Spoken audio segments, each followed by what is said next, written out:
This is case number 2012417 FH. The people of the state of Michigan versus Kevin Orvin Merrick. Mr. Merrick is represented by Ms. Frisbee. And today is set for hearing regarding competency.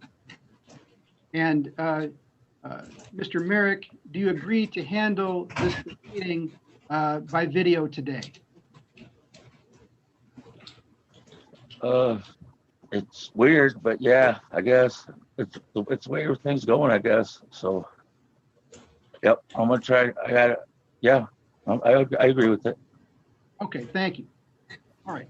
The people of the state of Michigan are represented by Mr. Stay. Mr. Merrick is represented by Christine Frisbee. This is a competency hearing, and you can go ahead, Mr. Stay. Your Honor, the court, I believe, received a report December 21st, 2020. The people would move for admission of that report and ask the court to adopt the recommendations, finding that the defendant is currently incompetent to stand trial, but may be rendered competent within the statutory time frame if given inpatient treatment at the forensic center. All right, Ms. Frisbee, any objections to the admission of the report from the Department of Health and Human Services Center for Forensic Psychiatry? No, Your Honor. All right, so that report would be admitted. And Mr. Stay, any other witnesses or evidence that you wish to present? I do not, Your Honor. All right, turning to you, Ms. Frisbee. No, Any- no. No witnesses, Your Honor. Okay. Any argument, Mr. Stay? Your Honor, I'd ask the defendant be placed at the forensic center in order to render him competent. I understand the defendant is not currently at the forensic center. What we had here in this case was the defendant back in April, just sort of out of control, aggressive, screaming that he wanted to kill him, other people, that sort of, I mean, it was a real, he was really out of control. Ms. Frisbee filed a motion for competence, to determine competence to stand trial. And when the court reads that report, it's clear that the defendant is suffering from some pretty severe mental illness, and that needs to be addressed. I do not believe it's appropriate, nor have I heard from anyone a plan to address that adequately outside of the forensic center. So I'm asking that the defendant be committed to the forensic center in order to render him competent to stand trial and eventually obtain a criminal responsibility evaluation. All right, thank you, Mr. Stay. Ms. Frisbee, any argument?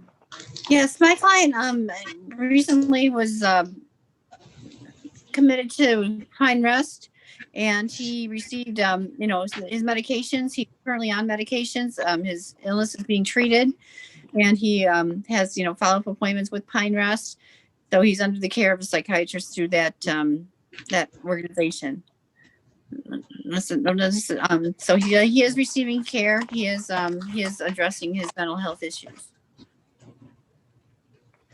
All right, thank you.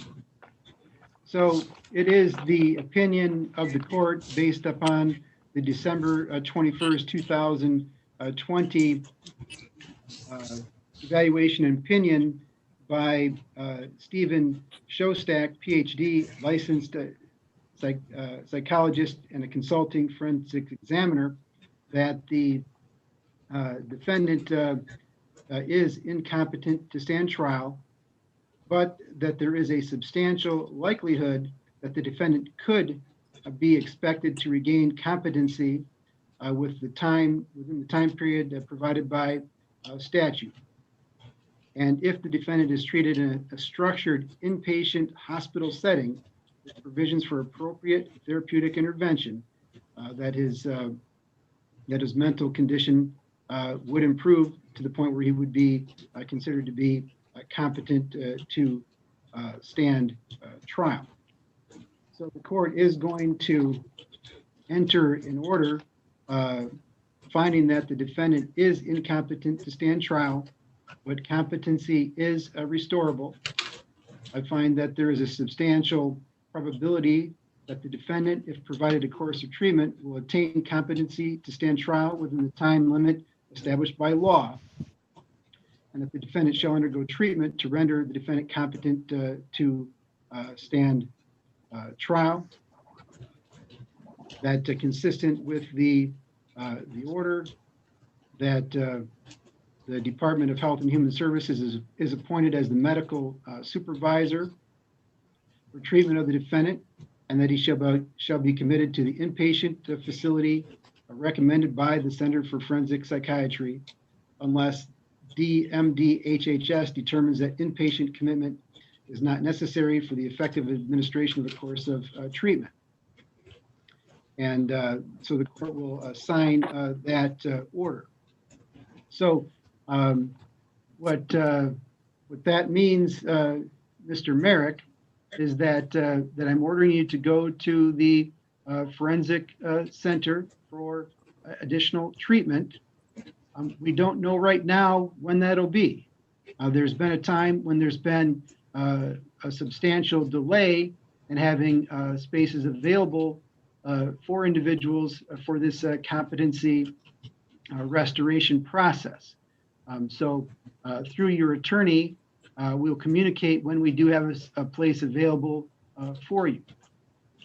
In the meantime, I think it is in your best interest, and I'm sure Ms. Frisbee will talk with you further about that, to continue the course of treatment and medication and therapy and whatever else that was recommended for you through Pine Rest. Stay medicine compliant, because that will very much help you when you go down to the forensic center to get the certification that you are competent to stand trial as soon as possible, and that could limit the amount of time that you would need to spend in that inpatient facility. Do you understand that? Yes. Okay. Yes. All I right. have an appointment tomorrow morning at 11 o'clock. Okay, perfect. All right. And if there's nothing else for the record, we'll adjourn for today. Ms. Your Honor, I Frisbee? would ask, Your Honor, based on that new information, I would ask that the court put as a stipulation of bond that the defendant continue with his current treatment as directed by his physician. Yes, I will make that provision. It sounds like that's what he wants to do anyways, and that's his plan. But it makes perfect sense under these circumstances. Thank you, Your Honor. So we'll do a modified bond to that effect. Any response to that, Ms. Frisbee? No, Your Honor. Okay, and with that, we'll adjourn for today. Thank you. Thank you, Your Honor. Thank you.